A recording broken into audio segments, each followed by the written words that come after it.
कहते हैं ब्रह्मचर्य ही जीवन है और वीर्यनाश ही मृत्यु है। इसका यह मतलब नहीं है कि वीर्यनाश से जीवन समाप्त हो जाता है। वीर्य वह शक्ति है जिससे ऊर्जा प्राप्त होती है और परम आनंद की प्राप्ति होती है। वैसे भी हमें वीर्यनाश से बचना चाहिए, जिससे शरीर में प्राण सही से कार्य कर सके। अन्यथा कमजोरी या शरीर की लड़ने की क्षमता बहुत कम हो जाती है और शरीर बार बार बीमार पड़ता है।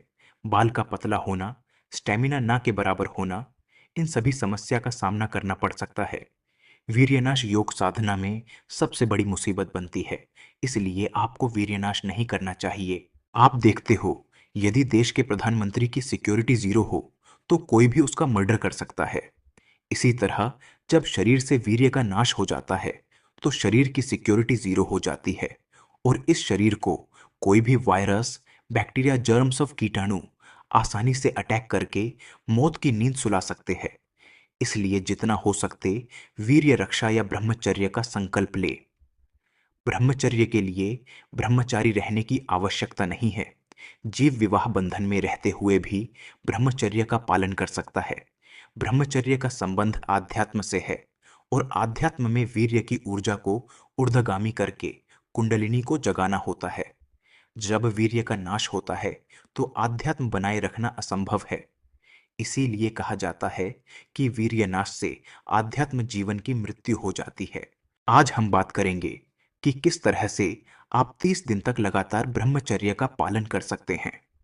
यह वीडियो उन लोगों के लिए है जो बिल्कुल भी ब्रह्मचर्य का पालन नहीं कर पाते या बहुत कम समय तक 5-7 दिन से ज्यादा ब्रह्मचर्य का पालन नहीं कर पाते हैं। आज मैं आपको बताऊंगा कि किस तरह से आप इन चीजों का पालन करके 30 दिन तक तो आराम से ब्रह्मचर्य का पालन कर सकते हैं। अगर आप इसका प्रयोग लंबे समय तक करते हैं तो आप ब्रह्मचर्य का पालन आसानी से और भी लंबे समय तक कर सकते हैं। लेकिन सबसे पहले आपको कम से कम 30 दिन तक तो करना ही होगा, ताकि आपको पता चले कि इस चीज में कितनी पावर है, कितनी शक्ति है। जब आप 30 दिन तक इस चीज का पालन करेंगे, अपने आप आपका फोकस बढ़ने लगेगा, आपके अंदर खुशी महसूस होने लगेगी, आपके अंदर आत्मविश्वास बढ़ेगा, तो अपने आप ज्यादा दिन तक कर पाएंगे। सबसे पहले आपको सुबह का रूटीन चेंज करना है। सुबह डेली जल्दी उठना है और उठने के बाद में कम से कम 10 से 15 मिनट आपको मेडिटेशन करना है, यानी ध्यान करना है। ध्यान में आपको अपनी सांसों पर ध्यान देना है। इससे क्या होता है कि आपका दिमाग कंट्रोल होगा, आपका दिमाग आपके बस में होगा। धीरे धीरे आपका मन शांत होने लगेगा और आपके दिमाग में जो गंदे विचार आते हैं वह आना बंद हो जाएंगे। दूसरा टाइम है जो मेडिटेशन का, वह सोने से पहले का। सोने से ठीक पहले 10-15 मिनट आपको क्या करना है? मेडिटेशन करना है। आपको अपनी सांसों पर ध्यान देना है। जब आप अपने विचारों को रोककर आप केवल ओम पर ध्यान देंगे। शुरुआत में आप मेडिटेशन सॉन्ग का भी उपयोग कर सकते हैं। धीरे धीरे देखेंगे कि आप अपने दिमाग पर आराम से काबू पा रहे हैं और आपके दिमाग के अंदर जो भी आपके गंदे विचार आते हैं वह धीरे धीरे कम होते जा रहे हैं। जब भी आप सोए उससे 30 या 45 या कम से कम 1 घंटा पहले मोबाइल या लैपटॉप को दूर रख दें और केवल आप अपने कामों पर ध्यान दें। या फिर आप लिख भी सकते हैं कि आज आपने दिन में क्या किया और कल आप क्या करने वाले हैं। ऐसे में क्या होगा, जब आप मोबाइल से दूर रहेंगे तो आपके थॉट्स, गंदे विचार आपको आना कम हो जाएंगे, जिसके चलते धीरे धीरे आप देखेंगे कि आपका दिमाग काबू हो रहा है। आपको यह रूटीन डेली फॉलो करना है। आपको जब भी वासना सताए तो आपको ठंडा पानी से अपना मुंह धो लेना या ठंडा पानी आपको पी लेना है। सुबह सुबह ठंडे पानी से नहाना है। जब आप 30 दिन तक लगातार ही चीज करेंगे तो अपने आप देखेंगे कि आराम से ब्रह्मचर्य का पालन आप कर सकते हैं। इससे क्या होगा कि 30 दिन बाद अपने आप आपके अंदर कॉन्फिडेंस आएगा। आप देखेंगे कि आपके शरीर के अंदर भी चेंज आ रहे हैं और आपका दिमाग भी आपके कंट्रोल में है। उसके बाद में अपने आप लंबे समय तक ब्रह्मचर्य का पालन कर पाएंगे। अब बात करते हैं मन में आने वाले गलत विचारों को लेकर। क्या कभी आपके मन में किसी के भी प्रति गंदे ख्याल आए हैं?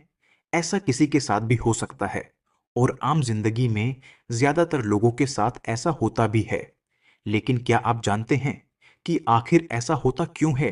इसके पीछे कई कारण हो सकते हैं, लेकिन कुछ कारण आपके भीतर ही छिपे होते हैं। तो आइए जानते हैं कि आखिर मन में गंदे ख्याल आने के पीछे के क्या कारण होते हैं।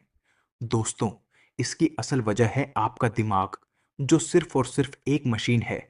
आप उसमें जो भी डालेंगे, वह उसे ही अपने भीतर रख आपको उस तरह के विचार सपने दिखाने और उसी हिसाब से परिस्थितियों का निर्माण करने में मदद करेगा। हम में से ज्यादातर लोग अपने अनुभव को ही अपने दिमाग में डालते हैं। जैसा कि अगर हमारे साथ कभी कुछ बुरा हुआ है, या फिर ऐसी कोई पुरानी याद धोखा जिससे हमें दुख पहुंचा हो, यह सभी हमारे दिमाग में अपने आप फिट हो जाती है। लेकिन बहुत से लोगों के साथ कभी ऐसा कुछ नहीं हुआ होता है, जो दूसरों को देखकर उनसे अपना अनुभव बना लेते हैं। इसके अलावा टीवी पर दिखाए जाने वाले शो भी कहीं ना कहीं लोगों को डर या नेगेटिविटी का शिकार बना रहे हैं। तो कैसे बचें? इस स्थिति से हमारे लिए इस बात को जानना बहुत ही जरूरी है कि अनुभव, चाहे आपका हो या किसी दूसरे का, दोनों ही अतीत से जुड़े हुए होते हैं। यानी कि यह सब बीती बातें हैं। बीती हुई बातों का आपके आने वाली जिंदगी पर तब तक कोई असर नहीं पड़ेगा, जब तक कि वह आपकी वर्तमान जिंदगी में दखल ना दे। इसका मतलब यह है कि अगर आप बीती बातों के बारे में नहीं सोचेंगे, तब तक आपके मन में गंदे ख्याल नहीं आएंगे। कितना आसान है बीती बातों को भूलना। बीती बातों को भूलना बिल्कुल भी आसान नहीं है। इसी कारण से लोग एंजाइटी, डिप्रेशन और फोबिया जैसी मस्तिष्क से जुड़ी समस्याओं का शिकार होते हैं। मन बुरे ख्याल ना आए, इसके लिए क्या करें? मन में बुरे ख्याल ना आए, इसके लिए आप एक सुंदर सपना बोलिए। उस सपने में आप अपनी जिंदगी के सबसे खुशनुमा पलों के बारे में सोचिए। भले ही वह दिन वापस नहीं आ सकते, लेकिन एक अलग दुनिया में फिर से आप वही सपना बोल सकते हैं। आप खुद को सपने में अरबपति समझ सकते हैं और अपने बारे में अच्छी अच्छी बातें सोच सकते हैं। आप रोजाना एक चीज ऐसी कर सकते हैं जो आपको खुश करे, ताकि आप हताश न हो और हर दिन बुरी बातों के बारे में न सोचें। इसके अलावा आप किसी रिश्तेदार के पास जा सकते हैं और अपना दिन वहां बिता सकते हैं। इसके अलावा फोन और सोशल मीडिया से दूरी बनाएं, क्योंकि यह आपको वापसी उन्हीं दिनों में ले जा सकता है। आपका दिमाग एक मशीन की तरह है, जैसा बर्ताव आप उसके साथ करेंगे, ठीक वैसा ही आपको उसका प्रभाव देखने को मिलेगा। आप इस तरह अपने दिमाग को रिफ्रेश कर सकते हैं और आपका दिमाग खाली भी नहीं रहेगा, और इस वजह से आपके मन में बुरे ख्याल भी नहीं आएंगे। आप इस वीडियो को अपने दोस्तों में शेयर भी कर सकते हैं, जिससे वह भी जीवन में ब्रह्मचर्य का पालन कर सके और अपने जीवन को सफल बना सके। तो उम्मीद करते हैं आप इस वीडियो से कुछ ना कुछ सीखे होंगे। तो वीडियो में लास्ट तक बने रहने के लिए आपका बहुत बहुत धन्यवाद। तो मिलते हैं ऐसी ही किसी और मोटिवेशनल वीडियो के साथ। तब तक के लिए आप अपना ख्याल रखिए। जय श्री राम।